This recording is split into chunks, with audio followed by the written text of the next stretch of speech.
A landlord was judge, executioner, and owner of your destiny. Justice, they called it. In reality, it was just an illusion wearing a hat and carrying a whip. And here we are centuries later, running the same trick with ties and hashtags. Welcome to 277 Broadcast. Today we're talking about The Bastard, the new Mads Mikkelsen film, and why violence and cruelty are still the hidden fuel of our history. Humans built increasingly complex societies full of laws, contracts, and morality. But let's not kid ourselves. Those social pacts didn't come out of love for thy neighbor. They were written in blood. Ethics and morals are just scars, fragile arrangements designed to tame the violence that simmers inside us. The movie nails this point with brutal precision. The landowner wasn't just the master of soil, he was the master of justice. Judge, prosecutor, executioner rolled into one. Sounds distant? Not really. Today, someone cries, the judges are corrupt, reforms the judiciary in their favor, and suddenly we're back in the 18th century. The wheel keeps turning, and progress is flimsier than we like to admit. Here's the uncomfortable truth. We don't act in good faith most of the time.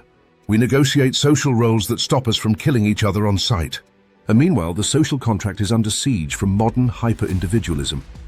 Me first, my freedom, my right. A perfect cocktail for emergencies, regressions, and societal breakdowns. Mads Mikkelsen embodies that stubbornness as if his bones had scars carved into them. His character isn't a hero. He's the embodiment of how brutal survival really was.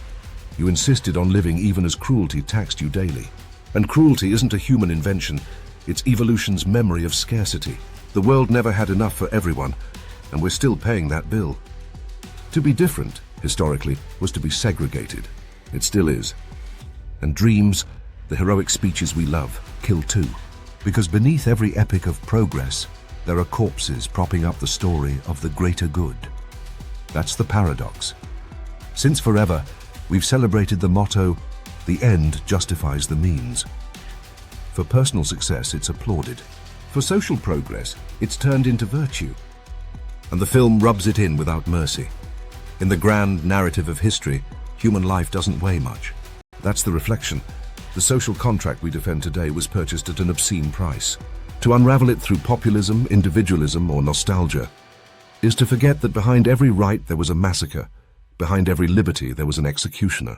So next time someone sells you easy heroism, remember, dreams kill too, and justice most of the time was just power in drag. And remember, in real life, Mads Mikkelsen doesn't always win. The one who wins is the one writing the rules of the game. And spoiler, it's almost never you.